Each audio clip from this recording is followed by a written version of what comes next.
Welcome back to another post-game session with your Bastards of Boston Baseball. I'm your host, Charlie Smith. You can find me on Twitter/X at Smith_MLB tonight. With me tonight, we have Jason Kelly at Color of the Iris, spelled the proper way with an O-U-R, and Doug Aitchison, I got it right this time, at DAitchison23. Nailed it. You can find both those gentlemen on Twitter/X as well. If you're looking for great articles, bastardsofbostonbaseball.com is where you need to go. The Boston Red Sox dropped the first game of a two-game set against the Orioles, 6-3. Bit ugly in this one. Dustin May was able to give you 6 quality innings in the sense of a quality start. Did allow 2 earned runs on 8 hits. Did strike out 5. Walked a pair. Gave up a home run. But overall, I don't think he's the problem. Jason, what do you think? Yeah, this game should piss you off a little bit because Dustin May was not the problem. As you said, he was a little bit wild, especially in that first inning. He couldn't locate. It looked like it was going to be a short outing for him. Just the pitch count was climbing up pretty quick, but he limited the damage. Even with the amount of hits he gave up, the walks, he only allowed 2 runs. This Baltimore team is not trying. They have all their kids up, and a lot of their core is kids anyway, young guys like Henderson and Jackson Holiday, whatever, but they're not trying anymore. They're just literally, they've got all the kids up to audition them. And yeah, you went up against Trevor Rogers, who's been really good for them this year, but this was a lackluster performance from your offense. They just had nothing going. And then I think your manager made it worse because you're only down 4-1 and he brings in Jordan Hicks at the end of the game. 3-run deficit, that's not where you bring in Jordan Hicks. We've been joking about it, but it's kind of true. If you're not up by double digits, don't bring that guy in because he's an arsonist on the mound. He really is.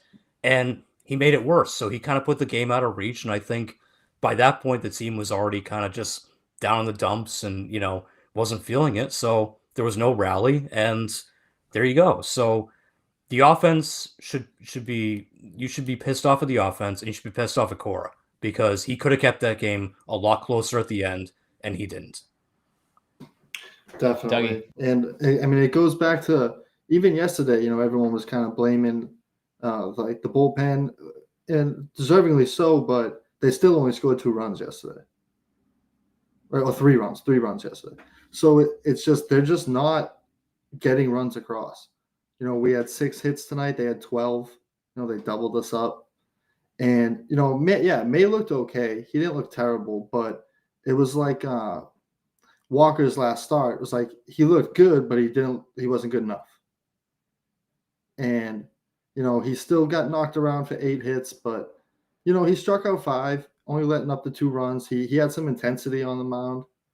I always love seeing that from your pitcher, some intensity, but we gave him no support.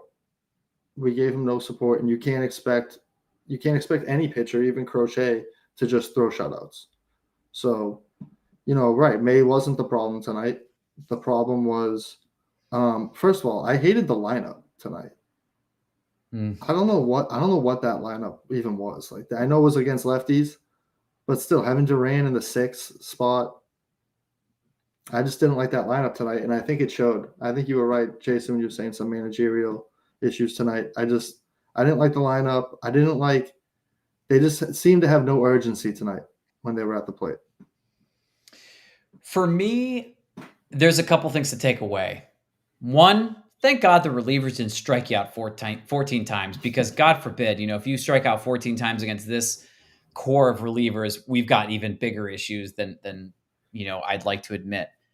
Both of the relievers that they trotted out had ERAs over 4.4 and 5.5, and you were able to get 2 runs in those 2 innings. So to your point, Hicks should not be in this situation right now until he can properly get the cleanup roll.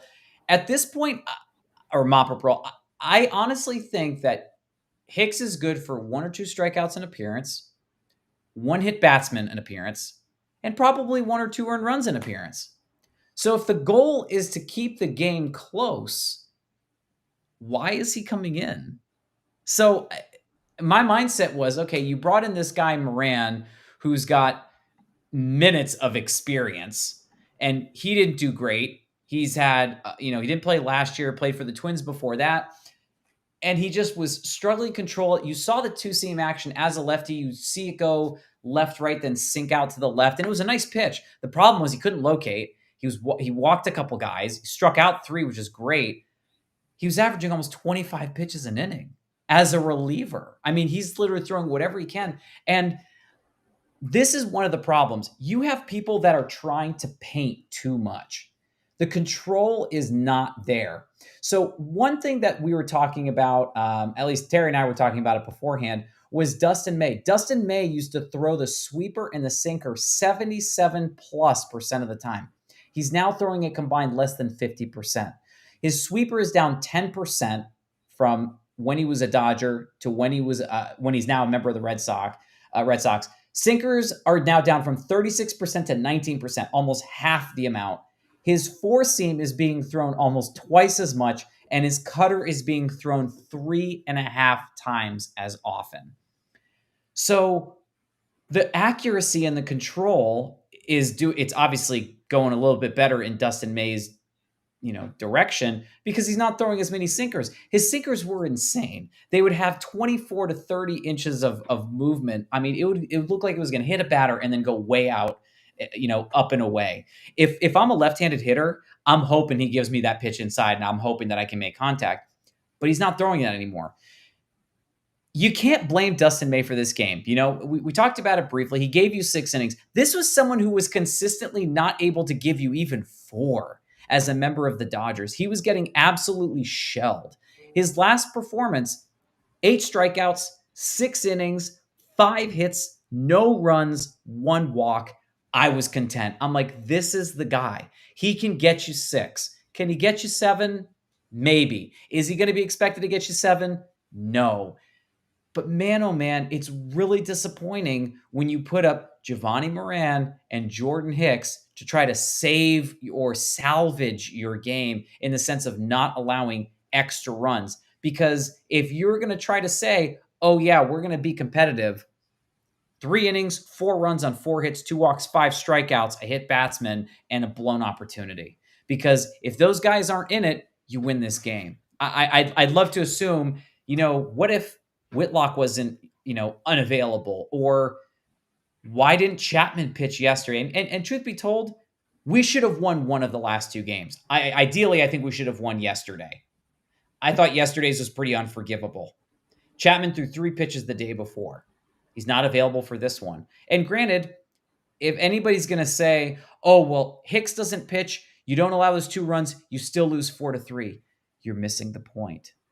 Your relievers are not good enough. You don't even have a mid bullpen. Expect your relievers to allow a minimum of 1 to 2 runs. As one of our commenters, Smoke Dog 1982 wrote, this was a class Cora punt. I don't disagree with you. You're absolutely right, because you brought in 2 guys that can't keep the lead. Anything else you guys want to add? Yeah. No, I kind of agree with the Cora punt comment. And look, I understand that you lost Ref Snyder to the IL, so that's one of your lefty killers that's unavailable. And Willier's banged up, so Willier couldn't start tonight, right? They're hoping not to put him on the IL, but he had to go on the bench. So you have to put Nate Eaton into the lineup. And I know that they said at the top of the broadcast he's been smoking left-handers down AAA. That's AAA. You're facing Trevor Rogers tonight, who looked like the first-round pick that the Marlins thought they were getting when they picked him in the first round back in, I think it was 2017. So he looked like that guy tonight, and he's looked like that guy all season for Baltimore. So putting Nate Eaton in the leadoff spot, I know he had the chop base hit beginning of the game, but your lineup looks so much weaker with him at DH and with, you put Romy in there. Romy is normally a lefty killer. He couldn't do anything tonight against Rogers. Rogers froze him on a 92-mile-an-hour fastball right down the middle.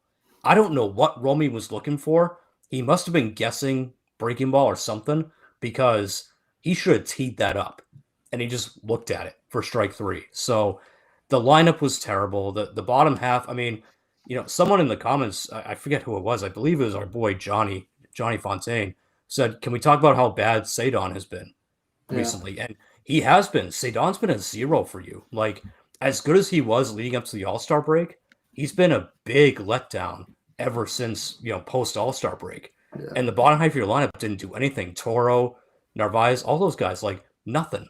It was Jaron Duran trying to do everything tonight.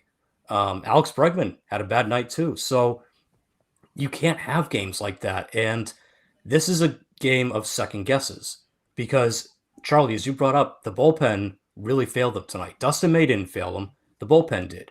Well, Right. maybe if you were more aggressive at the trade deadline, you wouldn't have had that problem. Why are we going to Giovanni Moran and Jordan Hicks? Like, you could have gone out and traded for relievers and had more dependable guys, and you even got some in-house. Why is Brendan Bernardino still in AAA? Like, It's crazy. why is he in witness protection all of a sudden? Like, I get it. He was pitching a lot beginning of the season. Maybe they're trying to rest him for, the playoff push, whatever. But you keep losing games like this, you're not going to have a playoff push. I'd rather see Bernardino come into a close game like this than Giovanni Moran, who Minnesota gave away. I mentioned this last week. You traded Mickey Gasper to get Giovanni Moran. That's how little they value Giovanni Moran in Minnesota, okay? All due respect to Mickey Gasper, but he's not a very good ball player. So why is this guy pitching and Jordan Hicks pitching in, I would say, still high leverage situations? Again, you're not down by much. Like, you're still in the game, and they just piss it away. Your offense was struggling, and you put in two relievers that are, again, they're arsonists. They go out there and they're going to give up runs. So it all points back to the trade deadline, and it all points back to just, again, weird organizational decisions like Bernardino wasting away in AAA when he could be helping you Right. right now. And, again, trade deadline too. Like, you've got guys like Nate Eaton DHing for you tonight. You could have gone and gotten a bat at the deadline that could serve as a better, substitute if someone goes down, like a Rev Snyder or an Abreu. They didn't do anything. That's it. They just got Dustin May and they got Steven Matz. And Matz is okay. Dustin May looks pretty good. They got no bats and they got no additional relievers outside of Steven Matz. Like, just not good enough. As our very own Terry Cushman informed everybody if they weren't sure. Sorry, Dougie, for cutting you off. No, you good. Jordan Hicks will be back for the next 2 years, folks, at $12 million per. You're paying Right. $12 million a year for Jordan Hicks. So I'll say this much. I wish I had his ability of throwing 98, 96. I mean, this is someone who used to throw over 103. I don't know if I'm pretty sure I could throw 50. I could probably throw half that at this point. I don't want to blow up my shoulder, my baby 80-pound soaking wet frame. But yeah, I mean, just to add to that, what's the plan for the future? Was it, let's hope that all the stars can give you 6 or 7, and then we'll just hide everybody? We're not going to show our bullpen how bad they are. What was the plan? You save $300 million, you add Hicks, and you add Harrison, who's not at the major league level at the moment. You've dumped Who Tibbs should be. already, right? We got rid of Quentin Priester because he wasn't good. And we traded Chris Sale because he didn't have it anymore. What's our issue with pitchers? It's like, I don't know if I want to take a chance on him anymore. It still infuriates me that Chris Sale got traded for nothing. No offense. I'm sorry. He's not here. Vaughn Grissom is not here. You literally paid him to. You paid another team. The Boston Red Sox are so dumb. They paid another team $16 million for them to get a Cy Young. Let that sink in for a second, right? You wouldn't have to shell out the 20 plus million for Walker Buehler. That could have been money that was invested somewhere else. Like, gee, I don't know, maybe a right-handed bat. Ozuna could have been had for little to, next to nothing. They're probably going to give him away. I honestly don't know what his contract is looking like in Atlanta at the moment, but there were options. You could have maybe overpaid and gotten Christian Walker, who's not having a great year, but I think the Monster and Christian Walker would have been a cute little pair. I'm not going to deny that. So it's starting to get a little bit dicey. Like, okay, cool. If your starters are getting you 5+ or 6+, and your offense isn't going, there's a pretty good chance you're going to lose that game because your relievers aren't even mid. Like, look at what the Padres did. I went to that game on Saturday night when the Padres relievers struck out 14. Their relievers struck out 14. Michael King only went a couple innings, so there's that. 14 strikeouts in a game is incredible. When you throw relievers in front, that makes you unforgettable. You are in a class of your own.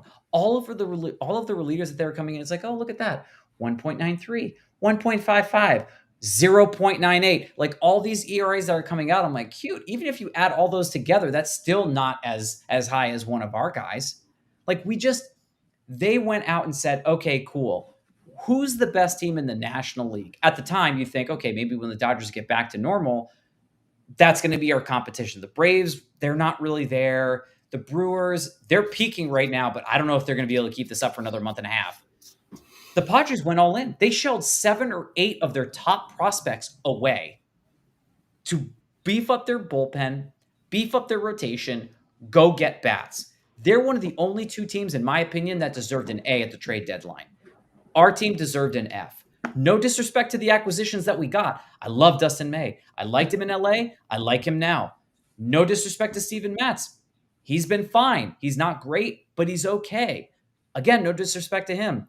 You made no additions offensively. Your only addition so far has been Lau, who was DFA'd by the Washington Nationals because he wasn't getting the job done. So make it make sense, folks.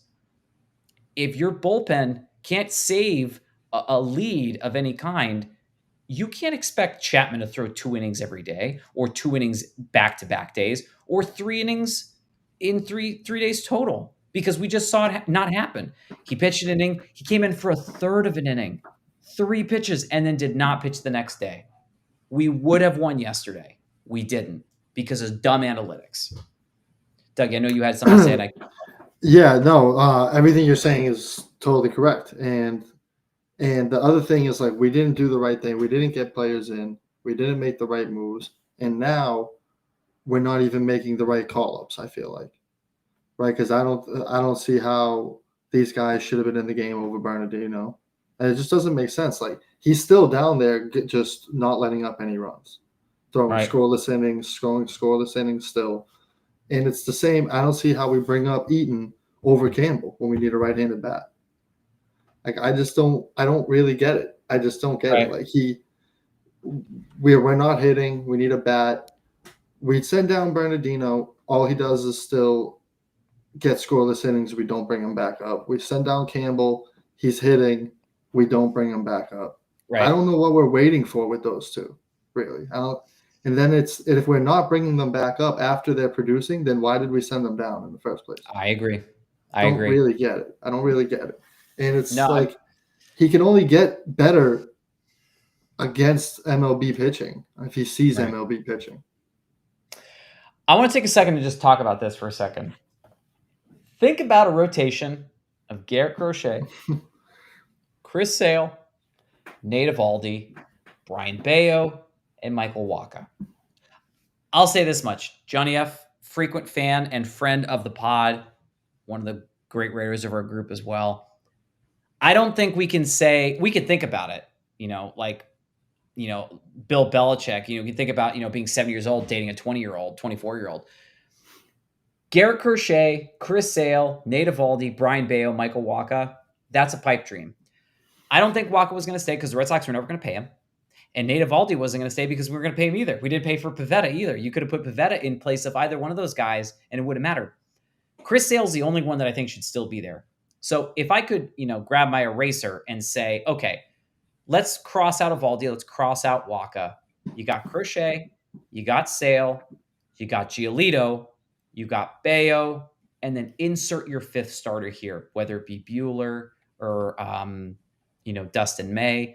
I really do think, and I like Buehler too. I'm one of the few guys that like Buehler.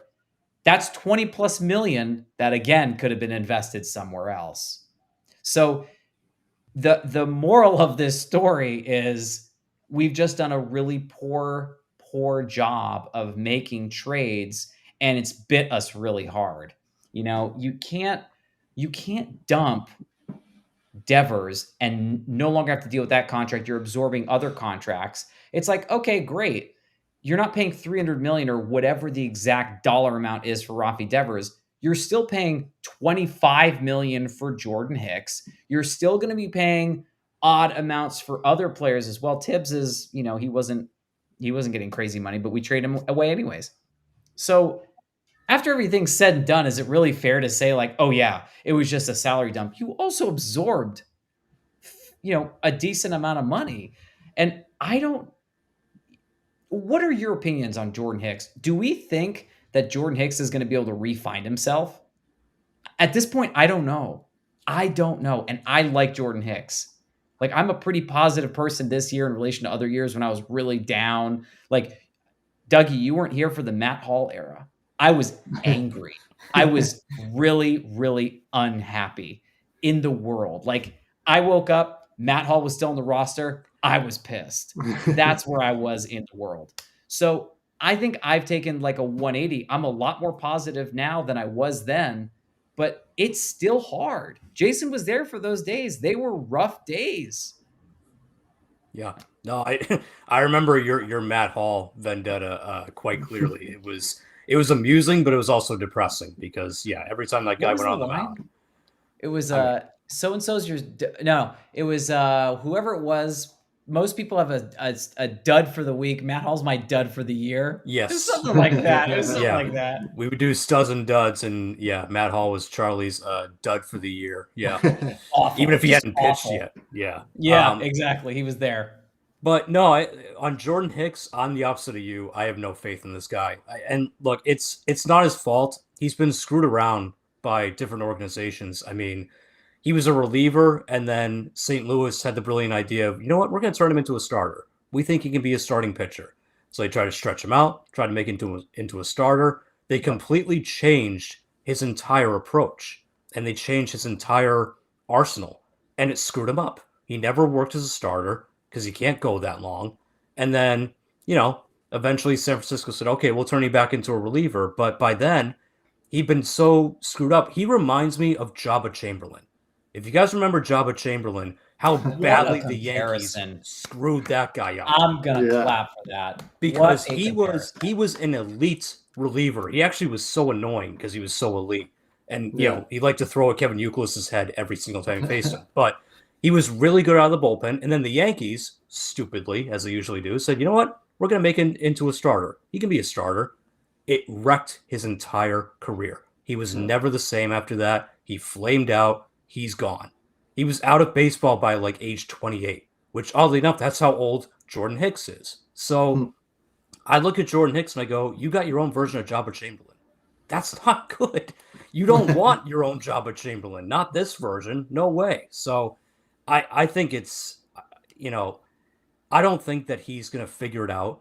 And I think the Red Sox, this is going to be a DFA situation, and they're going to eat a lot of that money, and it's going to suck. But Wow. it's going to be another dud you got Wow. from San Francisco. It's going to be the pitching version of Pablo Sandoval. You're going to be paying this Wow. guy's salary Wow. while he bounces around on minor league contracts because I don't think he's ever going to figure it out. I really don't. He's cooking. Guys, someone better get the oven mitt. Jason Kelly's cooking tonight. I want to give him the year again because I'm positive and apparently stupid with some of these pitchers because I believe that he's some of these guys have a gift. Like it is not easy to hit 100 miles an hour. It is not Hmm. easy to train and throw 90 plus miles an hour. The difference between 90 and 95 is incredible. The difference between 95 and 100 is exceptional. Yeah. And he's there. He can do it. There are few guys in baseball that can do it. The Red Sox at one point had not one, not two, but three guys that could throw 100. That's insane. I don't believe there's another team in baseball that has three. And we had that. So, yeah, I don't want to give up on Hicks. I hope that he can do it. I hope really that 2026, maybe over the off season, because I'm going to be honest, the Red Sox are not going to win the World Series this year. It'd be amazing. Miracles happen, but not in 25. I do want to shift though from the pitching, because we can continue, hanging ourselves on this, or we can move on to something else. I really want to highlight how well Trevor Story has done. Trevor Story has been absolutely incredible. Now, one of our commenters earlier said that Jarren Duran was responsible for knocking in all 3 runs. You're absolutely right. And Trevor Story and Jarren Duran combined to go 3 for 7 with 3 RBIs. The rest of your team went 3 for 24, and they scored 3 runs. Given Nathaniel Lau was a pinch hitter and scored, that means the rest of your team, 2 runs scored, didn't knock anybody else in. There was only 1 extra base hit outside of Trevor Story, because I talked about him, and that was Duran. That means you had no extra base hits against Baltimore.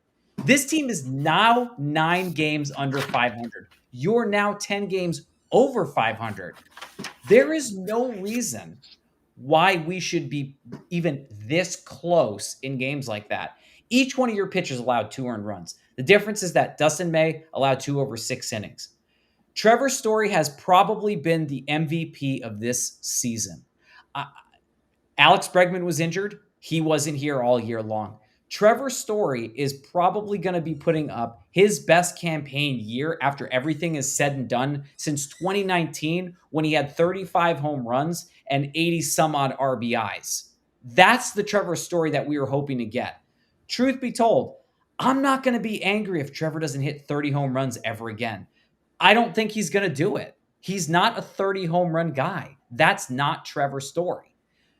He is, however, going to be a 250 to 270 guy, 20 to 25 home run guy, and I still hope to God that Trevor Story gets 100 RBIs. I really, really do. He's only done it once in his career, and he did it playing almost the full season in Colorado. It would mean a lot for him, I think, if he could do it not in Colorado, where balls fly out a lot further.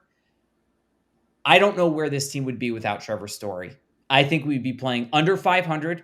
And a lot of people said, he sucked in May, and he did. And I'm sure if you asked him, did you suck in May? He would say yes, because he's a realist. Last year, he said, he was in tears. I want to help this team. I can't be there for my guys. I want to be there. I love Trevor Story. He infuriated so many people. But to come back after being told you're done for the year, how do you not say, you know what? I have to cheer for you. And this year, he's done everything right. He never quit, even when people were saying DFA him, like some of our, I'm going to say it again, some of our former bench players that are idiots, that are no longer on this podcast. You know who you are. I'm so thankful for Trevor Story. You should be too. If he wasn't here, you'd probably be hanging yourself. I don't know if I'm allowed to say that, but facts are facts. So I'm happy about Trevor still being a Red Sox. I don't know about you guys, but I'm curious to hear what your takes are, because I genuinely think that if Trevor Story wasn't here, we'd be a bottom tier team again. 100%. I mean, he's been one of the best shortstops in the league. He just has. I mean, it's just the stats show it, the facts show it. I mean, yeah, he had a bad month, but other than that, he's been very, and he's making great plays in the field still. He still has range, he still has a good arm, good enough. And he's really leading the team. Like, I know Bregman has been talked about a lot as a leader and working a lot with the younger guys, but Story is too. And I think you can see Duran and Story have a really close connection, and he's really bringing them along. And I mean, that other than they're the two that are really, Story's really producing right now, but there was a time in July where I felt very comfortable with pretty much anyone in the lineup coming to play. And now it's basically, I don't feel comfortable with anyone coming to the plate except Trevor and Roman, because I know he can always draw a walk. And I don't not trust Durant, but it's even hard to trust Cedon now. It's hard. It's hard to trust Narvaez. It's hard to trust Willier. Who do you trust, Doug? I trust Story. I do. There you go. I trust Trevor Story, especially in a big spot. I feel like in big spots when we need a big hit and he's at the plate, he does deliver. He hit that Jason. double, right? He hit that double in the 7th, and him and Bregman were on second and third, and I think Obi said this was the second time we had 2 people on together all night. It's just it's not good enough. Yeah, Jason, anything you want to add before we go to a comment that I just can't wait to go to? I think I know which comment you're looking at. Yeah, because I kind of want to get to it, but we'll get to it after. So, quickly, isn't it funny how Red Sox fans were so patient with Tristan Casas when he had a bad first half, and really has had a lot of bad first halves, and they kept saying, "Be patient, don't send him down. You guys are idiots for criticizing him." Those same fans wanted to DFA Trevor Story in like April or May. And look, I'll admit, there was a time where I'm pretty sure I went on this show and said, yeah, you might have to. It might be time. Like, he might be cooked. It got close. It did. Yeah, it absolutely got close. And look, I mean, for sure. you're kind of a slave to the moment, right? Like, Trevor Story looked like he was completely out of sorts and looked like he forgot how to hit at that point. So, yeah, it's a fair thing to say. Especially with Marcelo Meyer waiting in the wings. Now, the fact that he's turned his season around, I feel great for him, first of all. Like, good. That guy's been through so much the last couple of years. Injuries that weren't his fault. I mean, again, he got injured sprawling for a ground ball. Like, he got injured trying hard. Like, and then, unlike Tristan Casas, he rushed back that same season. He was back, like, well ahead of schedule, even though the Red Sox were out of it. They were not going to make the playoffs. Like, they had a slim chance, but everyone he came back, didn't he? He did, yeah. Didn't he hit well when he came back? Yeah. And he did. He hit pretty well. Yeah. Like, and Tristan Casas, meanwhile, was due back and took like all 21 days of his rehab or whatever, like the maximum amount that you're allowed, because he had to get his dry swings in, and then I'm still not feeling comfortable with my vision at the plate, so I got to take a few more days in Worcester. Meanwhile, the team was fighting for its life just to grab a wild card spot, and Tristan Casas was like, "No, I'm not ready. No, I'm good." Trevor Story, coming off of a major labrum injury, was like, "No, I'm good. Put me in the lineup. I'm ready to go." So that shows you the character of the guy that Trevor Story is, and like he hosts this defensive camp every spring where Meyer and all the young kids go out and he kind of helps them defensively because he is very good defensively. So you got to like all of that. And at this point, someone mentioned it in the comments, his opt-out. You better hope he doesn't take it, because I don't know if you can count on Marcelo Meyer to play a full season at this point. The guy is always getting hurt. I mean, past 3 years, whether it's up in the majors or down in AAA, the second half of the season, he comes down with an injury. And this wrist injury was an aggravation of something that he injured like a year ago or 2 years ago, and it re-aggravated. So I don't know if you can depend on him to play a full season. So you better hope that Trevor Story opts in. And you know what? To Alex Cora, figure it out. If Story opts back or doesn't opt out and he stays in, and Marcelo Meyer's still up, figure it out. Figure out a way to platoon them, whatever. Maybe Meyer starts at second base a little bit. I don't care. I want Trevor Story on this team, at least for next year. We'll figure out the years after that. But he has completely revitalized his career, and he really has. Like, he's become. I don't want to say he's your MVP, but he's definitely like. It's a weird analogy. Boston people get it. The Bruins give out this 7th player award. It's like the guy who over exceeds expectations. That would be Trevor Story. And they said it on the broadcast the other night. Like, he should win AL Comeback Player of the Year, without a doubt. I agree. I think he's got that. Yeah, I think he's got that sewn up. Like, I don't know who else would even be in the running, but he should definitely be that. So, yeah, I hope he doesn't exercise the opt out. I hope he stays, because you're going to need him. Again, I don't know if you can count on Marcelo Meyer making it a full season. So hopefully Trevor Story stays. All right, real quick before the comment, Dougie. Yeah. Percentage that he stays. Give your take on it. I think it's high. I think he stays. I would say 70%. Jason. Yeah, I was thinking 70. I I think might even go higher. I think he likes it here, to be I'm honest. going higher. I was gonna I'm say going But it's higher. just, I yeah, think he likes it here, and I think he is very grateful to the Red Sox for allowing him to figure it out and yeah, I Right. do get too. out of his slump. Thank you. Not DFA him right away, and Right. just kind of keep some faith in him. So I'm gonna say 75% that he saves, I'm because gonna, you have to keep in mind he's making what, 23? Is it 23 or He's- 26? I'll check right now. Okay, Let me I check. can't remember if it's which one it is, but he's already making pretty good money, and he's going to be 33 or 34 in the offseason. I don't Right. know if he's going to get that kind of AAV. He might So get. Hmm. Was it 22.5 this year. He's making 25 each of the next 2 years if he doesn't opt. so 25 each of the next 2 years? I mean, It's good are you money. really It's a lot. you really Yeah, going to it's a get lot. anything better? Is he going to get 30 from anyone? I don't think so. No. So No. I think No. he stays. I put it at 75%. Unless he looked for longer, like unless he wanted like a 3-4 year deal Ah. and take a little But his age works against him. I mean, at Agreed. 34, no one's yeah, going I to don't give even him know if that. he would get that. Yeah. Yeah. He's not going to get it. So I'm going to go bold and say 100%. I don't think Love he's it. going to do it. In fact, I think he's going to announce that he wants to stay before that deadline and say, I don't want to go anywhere. I'm opting in. He's a character guy, as Jason mentioned. He and Bregman, if Bregman can stay and he does not opt out, yes, they're on the older side because you have Trevor Story, who's 32 right now. You have Bregman, who's 31 years old right now.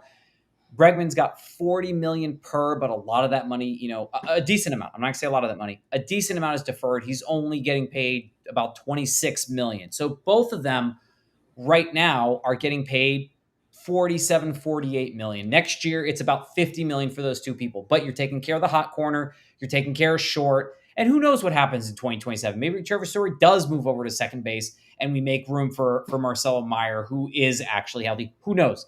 That's 2 years from now. The Red Sox don't plan that far ahead. I really can't wait to jump on this comment. I kind of shot the moon a little bit and I posted it. This comes to us from 99 over 22. I mean, there's no way to look at it. This has to be a Yankees fan. Why do Red Sox fans call Yankee Stadium a Mickey Mouse ballpark when Fenway Park is ranked second in the most hitter-friendly ballparks in all of MLB? Yankee Stadium is ranked 15th. First off, you mistyped Red Sox fans. It's baseball fans. Your right field is 8 feet high. Literally, Aaron Judge standing up and like sticking his hand up doesn't even have to jump.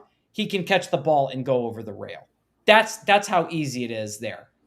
You would have to build a wall that is 30 feet high and then stick Aaron Judge on top and then have him stick his arm up for it to be the same. So good luck with that comparison. It's not a Mickey Mouse ballpark. It is a stadium in which you can hit beach balls over right field. You made Johnny Damon relevant again. Remember that. Curtis Granderson was not a home run hitter. And then all of a sudden, boom, hits 40. Not once, but twice. Don't have to fact check me on that. I know that because I had him in fantasy baseball. So I know I'm right. That's why. Left field at Fenway Park is still 37 feet high. If you wanted to compare the Astros left field with the Yankees right field, okay, I would say you have a point there. I find it to be completely invalid with awful bias that you're comparing left field at Fenway Park with your right field at Yankee Stadium. Again, I can't reiterate how much I need to say this. Johnny Damon hit over 20 home runs. Johnny Damon, after hitting 20 plus home runs, hit like 8 or 7 home runs the following year in Detroit. Like it just, the power numbers dipped. Why? Because he wasn't at Yankee Stadium anymore. I honestly thought that Juan Soto was going to hit 60 at Yankee Stadium. I thought that was going to happen. It didn't, but you had another guy who hit 60 and he was a member of the Yankees. So that happened. Jason or Doug, go ahead, weigh in. Go ahead, Doug. Judge probably would have hit 60 this year too if he didn't get hurt. Right? I mean, it's like a little league stadium. It's really what it is what it is. A Mickey Mouse ballpark as it is. They built it knowing that. They built it So they built it in a way that the wind is always blowing out. They built it in that direction, whatever it is, so it's always blowing out. You know, so what do you expect? You know, Yankee fans, I expect nothing less. I'm glad you brought Jason. that point too, because Cincinnati did that when they built their new ballpark. They built it so that the wind goes from home plate out to the outfield. So Cincinnati is the same thing. Like that's you can launch at Cincinnati. So yeah, it's a little league park. Like get over yourselves. It's seriously like the Johnny Damon point's a great one because yeah, he went and started hitting bombs there, and a lot of it was the short porch. A lot of it was the Yankees training program. You know what I mean? Yeah, that's all it is. The reason why Fenway is ranked friendlier or hitter friendly is because we have odd angles. We got the triangle in right center where even Tristan Casas could get a triple if he hit it there with his slow ass. We've got a difficult right field because the ball can bounce around. So a lot of guys get extra bases because it's just kind of a weird. It's not a boring semicircle like Yankee Stadium is. It's got I don't know character. Funny. And yeah, the Green Monster is, the distance wise, it's pretty short, but you've got to hit it over 37 feet to get it into the stands. So, like, looking at hitter friendly rankings is stupid because, like, it's not that takes into effect, like, again, the odd angles at Fenway and the deep triangle and stuff like that. Yankee Stadium is a joke, dude. Some of the home runs that your guys hit into that short porch are ridiculous. Okay, so and Campbell at the end this of the year, he hit like a pop up, and it went right, out. like I remember it was. I think it was Michael K calling it. Was like, oh, that's a pop up, and then it just kept going. yeah, good old Michael K. On top of his game as usual. Oh, there's a pop up, Susan. There it goes. Oh no, it's gone. Yeah, that's baseball, Susan. Yeah, just like it's a joke. So, and at the end of the day, like I stopped being mad about it years ago because you guys haven't won dick Right. since 2009. So he's cooking. He's cooking, folks. Enjoy the joke Sandbox Stadium where you can hit a pop up into right and it goes out for a homer if the wind is blowing the right way. Enjoy that. You're still not winning anything. You're not going to win this year either. So, and you know what? Enjoy Aaron Judge while you have him because he's not getting any younger. So yeah, enjoy. I got something for you. This is off of Bleacher Report, good sir. So let's talk about this for a second. All right. This is on Bleacher Report. This isn't Wikipedia, something that you probably wrote one of your papers on. There is no more famous short porch in baseball than right field at Yankee Stadium. I can keep going because you seem to think that Fenway's a joke. Teammates Roger Maris and Mickey Mantle made use of the short porch in right constantly as they chased down Babe Ruth's single-season home run record. Since the new Yankee Stadium opened in 2009, the updated building has played like an extreme hitter's park. The stadium finished first for home run factor in 2009 and third in 2010, and it really hasn't shifted since then. So carry on with your agenda. Numbers don't lie. Facts don't either, but people do. So sandbox it up. It's great to see home runs. It's also great to see pitchers duels. I've always thought if you can throw a no-hitter at Yankee Stadium, you are in a class of your own because, like I said, Johnny Damon looked like a legend there. I don't know what else to say to that, Yeah, he backed it up with Judge will hit 50 at any park. I mean, yeah, maybe. I don't think so. Hasn't. Is he going to hit 50 in yet, San Francisco? So. Do you think he hits 50 in San Francisco? No. I don't think so. No. He probably hits over 40. No. I mean, he is 40. great, but I mean, you can say He's he would hit it, but you know what? He hasn't, and until he does, he's a Yankee, and I can talk shit about him, and I will. Yeah, Aaron Judge, I mean, here's the thing. We should be blessed that we got to see Aaron Judge play in our era. We should be blessed that we got to see Mark McGwire in the 90s, Tony Gwynn in the 90s, Jeff Bagwell, Ken Griffey Jr. We have a plethora of players that, steroid era or not, we're blessed to have seen hit in our era. Even Ichiro. Ichiro came over from Japan and then shattered records. Manny Ramirez, best right-handed hitter I've ever seen. I mean, Manny has crazy numbers. I'm no Pujols, looking. I mean, just 555 home runs, if I'm not mistaken. I think it's yeah, 555 for him. yeah. Fun fact about Albert Pujols: my wife went to the game that he hit number 699 and 700, and I Oh thought that was wow. pretty damn cool. She sent me a video, and I thought, oh wow, that's pretty cool. She sent me the second video, and I'm like, babe, you already sent me that. It was the 700th home run. That's a hustle. So cool little fun fact, right? Yeah, he has better numbers than Manny, but I'll always say Manny was a better hitter than him. I take Manny every day. Every day. Yeah. Even if he walks back to the dugout after not even running out to first base in Minnesota. Yeah. I forgive him for that. Anything else you just want to add? I'm gonna add one more thing because again, this Yankees fan, trying to troll us. LOL, you trade Devers for Jordan Hicks and Dustin May. You guys traded Michael King for Juan Soto, and then you stupidly didn't pay him. Yeah, good job. That worked out well for you. Did you win the World Series? Oh no, you didn't. No, oh wow, and Michael King's one of the best pitchers in baseball. Good job. Yeah, even though he's injured, he's still great. But yeah, I mean, the Yankees will do anything to stay relevant. And just out of curiosity, how did the Yankees do today? Did anyone find out the final score for that game? Did they win or play lose? Today. They didn't Right. play. I think they had the day off today, and then I think they had the day off today, and then they have a weird. Yeah, they have a weird 2-game series with the Rays, and then the Rays. Oh, they'll get blown away by them too. All right, lose if you don't play. That's true. We don't play for a week, we don't lose a game. That's a good way to look at it, Jason. That's going to do it for all the bastards.